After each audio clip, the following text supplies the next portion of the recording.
தென்றலே மெல்ல பேசு சீரியல்ல இப்ப பரமன ரிஷியோட ஆட்கள் எல்லாம் சேர்ந்து இழுத்துக்கிட்டு போய் ஒரு இடத்துல கட்டி போட்டு வச்சுட்டாங்க. பரமனும் தனக்கு என்ன நடக்குதுன்னே தெரியல. போதையில தான் இருந்துகிட்டு இருக்கிறாப்ல. இந்த பக்கம் பரமன் எங்க அப்படின்னு சொல்லி இளமதிய எல்லாருமே கேள்வி மேல கேள்விய கேட்க ஆரம்பிக்கிறாங்க. இந்த லீலாவதி வேறையா பயங்கரமா உசுப்பேத்திக்கிட்டு இருக்காங்க அங்க இருக்கிறவங்க எல்லாத்தையுமே. எங்க ஏதோ பரம வந்து சாட்சி சொல்றேன்னு சொன்னானே எங்க அப்படின்னு கேட்குறாங்க.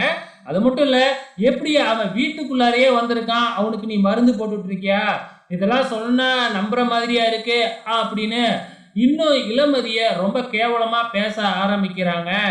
இப்ப உள்ளார போற ரிஷி இதுதான்டா சந்தர்ப்பம் அப்படின்னு சொல்லி இளமதிக்கு சப்போர்ட்டா பேசுற மாதிரி வந்து பயங்கரமா வந்து பாத்தீங்கன்னா சும்மா முட்டு கொடுத்து பேசுறாப்புல. ஆமா, முதல்ல அந்த வீடியோவை எடுத்தது யாரு? ஸோ அவங்களே வந்து சொல்ல சொல்லு. இளமதியும் அந்த பரமனும் தப்பு செஞ்சாங்க அப்படின்னு யார் அந்த வீடியோவை கொண்டு வந்தது அப்படின்னு கேட்குறப்ப, இப்ப லீலாவதி நான் தான் அப்படின்னு சொல்ல முடியாது இல்லையா? எனக்கு எதுவும் தெரியாது அப்படி இப்படின்னு ஏதேதோ சொல்லி சமாளிச்சிடுறாங்க.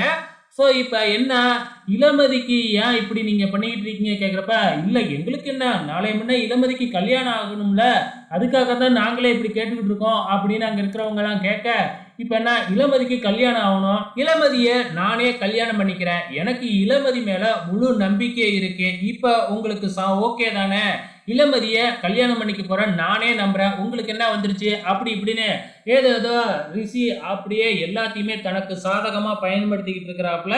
போலீஸே இப்படி சொல்லும் பொழுது நம்ம இதுக்கப்புறம் என்ன செய்ய முடியும் அப்படின்னு சொல்லிட்டு நாங்க இதுக்கப்புறம் எதுவும் சொல்லல அப்படின்ட்டு ஊர் மக்கள் எல்லாமே கிளம்பிடுறாங்க. இந்த பக்கம் ரிஷி நினைச்சதெல்லாம் நடந்துருச்சு அப்படிங்கிறதுனால அதுக்கப்புறம் என்ன, பரமனை கொண்டு வந்து ஒரு குப்பை குப்பை கூடுங்க போட்டுவிட்டு மேலே கொஞ்சோண்டு சாராயத்தை தெளிச்சு விட்டு போயிடுறாங்க. ஸோ கொஞ்ச நேரத்தில் தெளிஞ்ச நம்ம பரமன் அப்படியே ரோட்ல தள்ளாடிக்கிட்டே வராப்புல எல்லாருமே பார்க்குறாங்க. ஆக மொத்தத்தில் பரமன் தான் ரொம்ப பாவப்பட்ட ஜென்மமா இருக்கிறாப்புல. இதெல்லாம் எப்ப இளமதிக்கு தெரிய வரப்போகுது அப்படிங்கிறது தெரியல, பொறுத்திருந்து பார்க்கலாம்.